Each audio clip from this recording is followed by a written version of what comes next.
This is an issue that is important to thousands of my constituents. Right now, 85% of all drug deaths in the state of Indiana are as a result of fentanyl. And I'm deeply concerned about the gaps along our southern border. A number of my colleagues have asked about those. I know that invokes the responsibility of Mexico, where the cartels have a significant presence. But it's China that's one of the top producers of these active pharmaceutical ingredients that go into the production of fentanyl. Of course, those inputs exist for licit purposes, but are diverted criminally for illicit purposes of producing fentanyl. You have stated clearly, Administrator Milgram, that your top priority is dealing with the Sinaloa and Jalisco cartels in Mexico. Given the role of the People's Republic of China in terms of production of these raw materials, that seems to be a really important line of effort as well. You did mention this in your opening statement. Is it your agency's assessment that we're going to be able to stop the cartels from getting these precursor chemicals from the People's Republic of China? Thank you for the question, Senator.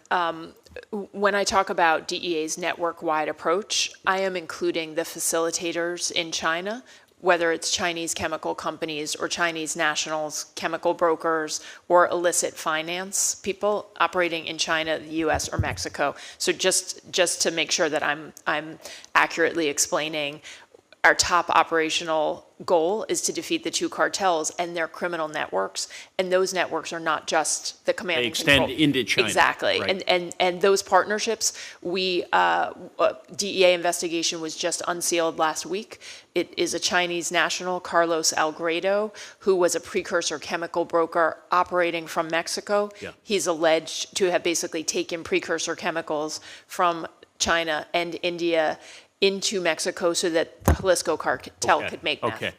Well, I've limited time, but I thought it was really important that Dr. Gupta mentioned that China has been unwilling to engage with us on this topic.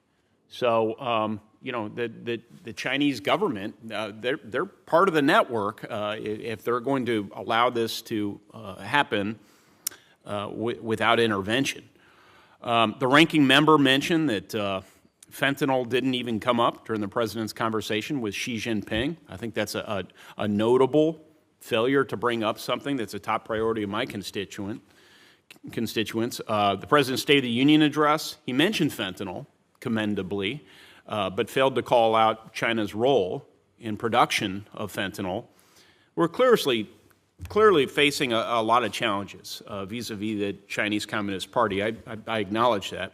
What actions, diplomatic or otherwise, have we taken against China for their failure to meaningfully engage? Thank you, Senator, for that question. Number one, we do continue to engage or try to engage with the PRC on various levels. We are also talking to other countries to see if they can engage with China on a number of levels. We have identified, as Administrator Milgram has noted, we have identified businesses in China that we know are working with the I'm coming cartels. to the end of, but the Chinese government has not engaged. I know we've tried to engage. You deserve credit for that.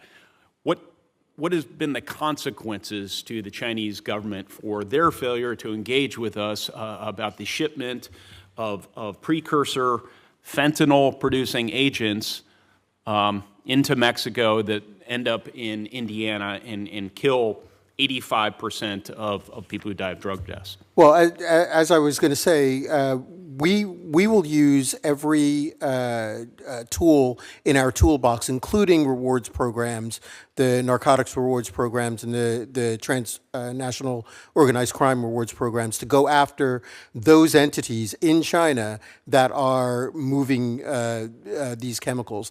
The fact is, China wants to be on the world stage, and in order to do that, because this is a global problem, other countries are also going to push them to do the right thing on this issue. You will use. That's prospective. No, we are using. You are using. We are using. Okay. Yes. And what leverage have we brought to bear against the Chinese government themselves to shape their future risk calculus and decision-making framework so that they can cooperate with us to prevent these shipments in the first place? We're going to continue to push for engagement.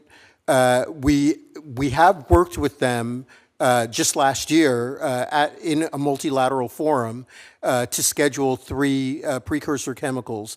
We will continue to do what it takes to bring China back to the table. And should we expect President Biden to bring this issue to the attention of and his concerns directly to Xi Jinping? There should be no doubt that this is a priority, a topic of concern for this president, for the Secretary of State, to get at both directly with the PRC and in a global effort, bringing together other countries to get at this issue as well. Thank you, sir. I'm going to stay on top of this.